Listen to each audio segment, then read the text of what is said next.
तो अब सबसे मेन टॉपिक पे आते हैं, प्रोपफॉर्म्स पे कैसे ट्रेड करना है और पर्सनल अकाउंट पे कैसे ट्रेड करना है। तो अगर आप प्रोपफॉर्म ट्रेडर हो तो आपको पता होगा कि जब हम अकाउंट परचेज करते हैं तो वो अकाउंट में हमें डेली ड्रॉडाउन लिमिट और ओवरऑल ड्रॉडाउन लिमिट मिलती है। सो बहुत से फर्म्स में होती है वो 10% के अकॉर्डिंग। सो अगर आपने 5000 का अकाउंट लिया है तो उसके ऊपर आपको रिस्क होता है 10% का। मतलब 10% से ज्यादा आपने लॉस कर दिया तो वो अकाउंट आपका खत्म हो जाएगा।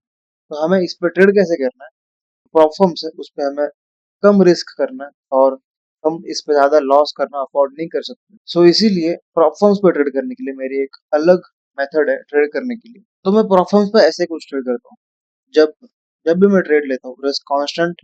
दूसरी बात, जब ट्रेड प्रॉफिट में जाता है और अराउंड 1:1.5 के आसपास जब आता है तो मैं पार्शियल क्वांटिटीज बुक करता हूँ। और एक बार पार्शियल मैंने बुक कर दिए तो मेरे को जो एसएल है वो देना ही नहीं है। तो मैं एसएल क्या करता हूँ, एसएल एकदम ब्रेक इवन पे लाता हूँ और उसको ट्रेल करने की कोशिश करता हूँ।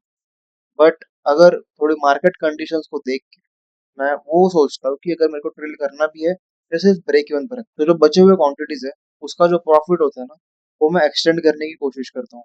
मैं अकॉर्डिंग टू प्राइस एक्शन या फिर मेरी स्ट्रेटेजी, मैं ऐसे एरियाज देखता हूँ जहां तक प्राइस जा सकती है वहां तक मैं होल्ड करता हूँ, या फिर अपना जो रिस्क रिवॉर्ड रेशियो होता है 1:2 या फिर 1:3, वहां पे मैं पूरा क्वांटिटीज बुक कर देता हूँ।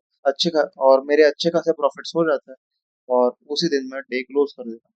That's it. तो ये जो मेथड है वो थोड़ी कंजर्वेटिव टाइप की, इसमें ज्यादा आप रिस्क नहीं देते बट आप प्रॉफिट्स लॉक करते जाते हो और इससे एक स्मूथ इक्विटी कर्व देखने को मिलती है। तो अब बात करते हैं पर्सनल अकाउंट्स पे कैसे ट्रेड करते हैं।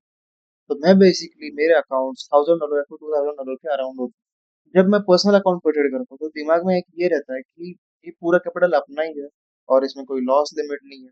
तो अपन इसमें रिस्क आराम से कर सकते हैं और अपने पास पूरा कैपिटल है। सो इसमें डरने की कोई बात नहीं है। पर इसमें भी मैं रिस्क कांस्टेंट रखता हूँ, इसमें रिस्क चेंज नहीं करता। और सबसे मेन बात, इसमें मैं कंजर्वेटिव वे से ट्रेड नहीं करता। जब मैं पर्सनल पे ट्रेड करता हूँ तब ये सब मैं ट्रेलिंग, पार्शियल बुकिंग ये सब नहीं करता। तो इसमें बेसिकली मैं एक बार ट्रेड लिया या तो पूरा टीपी तक होल्ड करता हूँ या फिर एसएल तक। That's it. बाकी कुछ कॉम्प्लिकेटेड नहीं है इसमें, क्योंकि ये मेरा पर्सनल अकाउंट है। मेरे को पता है कि मेरी स्ट्रेटेजी अच्छी है और रिस्क मैनेजमेंट भी अच्छा है। तो मेरे को ये चीज का डर नहीं लगता कि मेरा अकाउंट लॉस में जाएगा या ऐसा कुछ। मेरे को पता है मेरे रिजल्ट अच्छे आते हैं तो ऑन एन एवरेज में प्रॉफिट में ही रहने वाला हूँ। एट द एंड आपको एक चीज बताना चाहूंगा कि अगर आपने रिस्क मैनेजमेंट स्ट्रांग कर लिया आपको कोई जरूरत नहीं पड़ने वाली है कॉम्प्लिकेटेड स्ट्रेटजीज के जाल में फंसने की, अपने चार्ट्स को एकदम भर देने की, या फिर मतलब फ्लैशी से नाम याद करने के लिए। ऐसा कोई जरूरत नहीं पड़ेगी।